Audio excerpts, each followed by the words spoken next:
Good morning. It's Tuesday, December 9th, International Anti-Corruption Day. That ought to do it. You're welcome. We fixed corruption. You're welcome. And now, the news.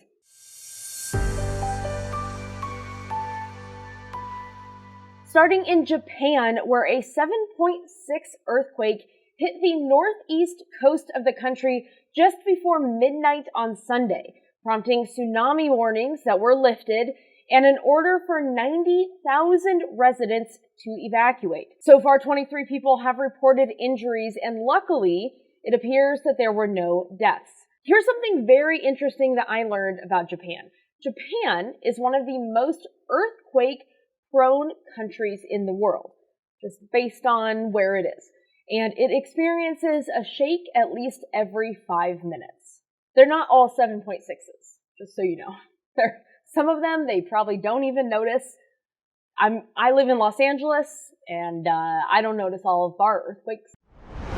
On Monday, President Trump announced that $12 billion in funding, paid for partly by tariffs, will go towards farmers. Now, why do they need the funding? Because of Trump's trade policies and tariffs. See how that works? For example, last year, China purchased $12.6 billion in soybeans from America. They were our biggest consumer. But Trump is out here now playing trade games with all of these countries, including China, and it is not thrilling for those countries. China, for example, doesn't love it. Not a big fan. And so this fall, they completely stopped buying soybeans from the United States. In late October, Captain Art of the Deal got China to agree to purchase 12 metric tons of soybeans from America by the end of the year, which that's good. That's what you want, right? That's our biggest consumer. You want them to continue to purchase from us. So we made a deal. You got to buy 12 metric tons of soybeans from America by the end of the year. So far, China has only purchased 2.2 tons. Here's the problem. We have a president who backs down from everything, who turns against everyone and is loyal to no one. Obviously, I too want 10 metric tons of soybeans to be purchased in the next 3 weeks. Wish I could do it myself. What if I could? But why would another country be loyal to someone who has yet to be loyal to them, or to anybody for that matter? So anyway, now he's going to bail out the farmers, which that's great. We should help farmers. We should help Americans in general because of how it is our country. But he's going to help out the farmers with the money from tariffs. That's their own money. I mean, at that point, it's like the money is money, you know what I mean? But he's so proud to say that part of it's from tariffs. That's taxes. That's money from these farmers. And the rest of us also paid it. Good stuff. Only the best and the brightest in this White House. The cat is in this episode now. We're dealing with it. Moving to entertainment. Last week, Netflix announced that it would like to purchase one Warner Brothers, please, for the low price of $83 billion. Chump change. Let me tell you something. $83 billion is not a real number.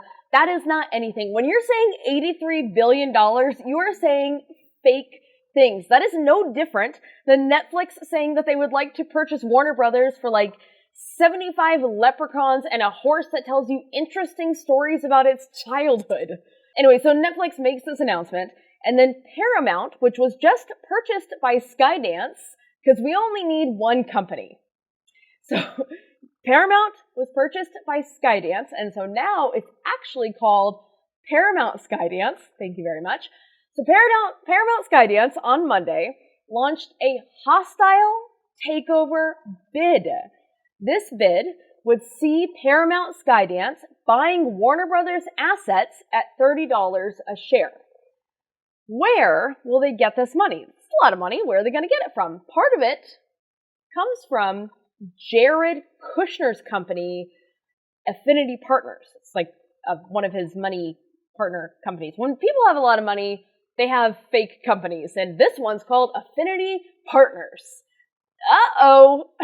As a reminder, Skydance Media is owned by David Ellison, who is friends with Trump to the extent that his personality allows him to create personal bonds and friendships.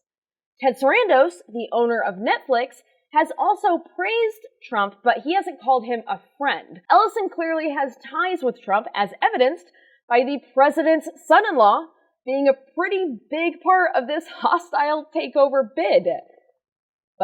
And what's interesting here is that now, while this is happening, Trump went out to say that actually neither of these people are that big of his friend.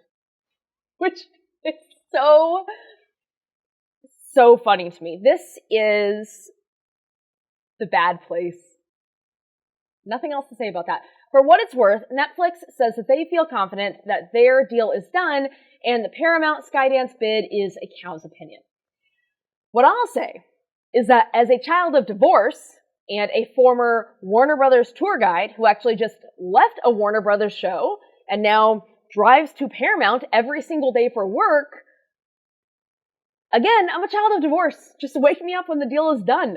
I don't want to talk about this anymore. You know what I mean? Here's something fun for you, though. The Warner Brothers were real brothers, 4 of 12 brothers, and their original last name was Wanskilosser.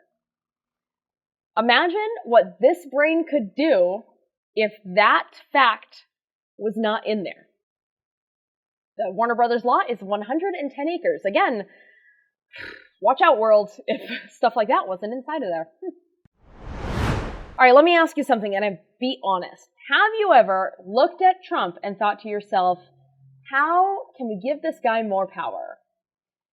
Well, it turns out the Supreme Court has, apparently. On Monday, the Supremes heard arguments in Trump v. Harris-Wilcox, a case that centers around whether Trump was within his presidential rights to fire 2 women from the boards of independent federal agencies based on vibes.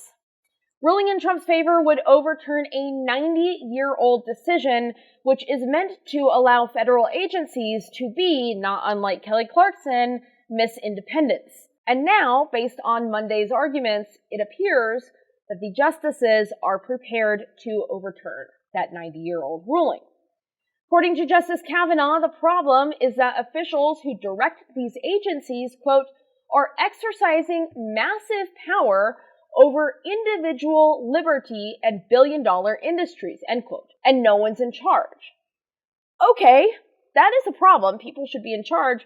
Certainly, there has to be a solution that isn't just the president. Ideally, at best, the president is too busy being the president to also be in charge of HR. I mean, not this one. This one's never heard of HR. Well, he's heard about it as in, no thank you. I'm just saying in general, this shouldn't be falling to the president. That's a dumb argument. But also, so now the president will have more power. And we're not just talking about like little agencies that you've never heard of. We are talking about agencies that regulate product safety, nuclear energy, labor relations. These are things that directly affect you and me, but they also, and this is key, they produce regulations that affect corporations. Corporations that could, mayhaps, have enough money to whisper in the ear of a president, and now suddenly that president is firing the head of a federal agency because someone like retweeted something. Now the president wants to get rid of that person. He's going to exercise that power. As she often does, Justice Jackson summed all of this up quite nicely. Quote, having a president... Sorry, I just saw the cat in the video. Quote, having a president come in and fire all the scientists and the doctors and the economists and the PhDs and replacing them with loyalists and people who don't know anything is actually not in the best interests of the citizens of the United States, end quote. But it sounds like the 6 conservative justices heard that and they were like, yeah, we don't really care about that. We're not Those people sound poor. Are they poor? Some of them are probably poor. We don't care about those people. So you can expect that this one will probably pass. More power to Trump. Great. This is going to turn out fine. I see no problems there.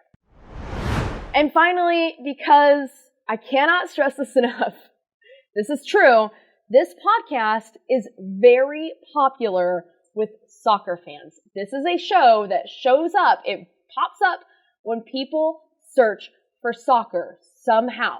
Not in America, but in other countries. I guarantee that it started because of the Ted Lasso references, and then it continues because I do things like talk about it. But this is a soccer podcast, and I gotta give the people what they want. So this one's for my soccer heads, and also my fans of peace. Last week, hey, this is serious, and it's real. It's definitely real. Well, it is a real story. Last week, Donald Trump became the inaugural winner of the FIFA Peace Prize. I'll say it again. He became the inaugural winner of the FIFA Peace Prize. All this man ever wanted was an Emmy. That's it. Well, no, a time machine so he can go back and have a hug and a catch. But he can't have that, so then he wanted an Emmy. But he no longer has a television show. So now all he wants is a Nobel Peace Prize. And it is truly unknowable as to how a man who has been found liable for sexual assault, incited an insurrection, told Israel to finish the job in Gaza if Hamas does not agree to their ceasefire, who encourages violence at his rallies, and who just 2 weeks ago called a female reporter, quote, piggy. It's unknowable how a prince like that has yet to win the Nobel Peace Prize. Maybe they're gonna redo the Peace Prize and make it bigger. Maybe it's just they haven't made it good enough. It's not nice enough for him yet. It's one of life's great mysteries. But fear not, FIFA is stepping up to the plate. They invented a peace prize and they gave it to Trump, who called it, quote, truly one of the great honors of my life. I beg you, please, I beg you, if you're not watching this on YouTube, go look at this picture of him picking up the medal. He looks, objectively speaking, so weird. And he believes he won this too. He believes that FIFA was like, you did it.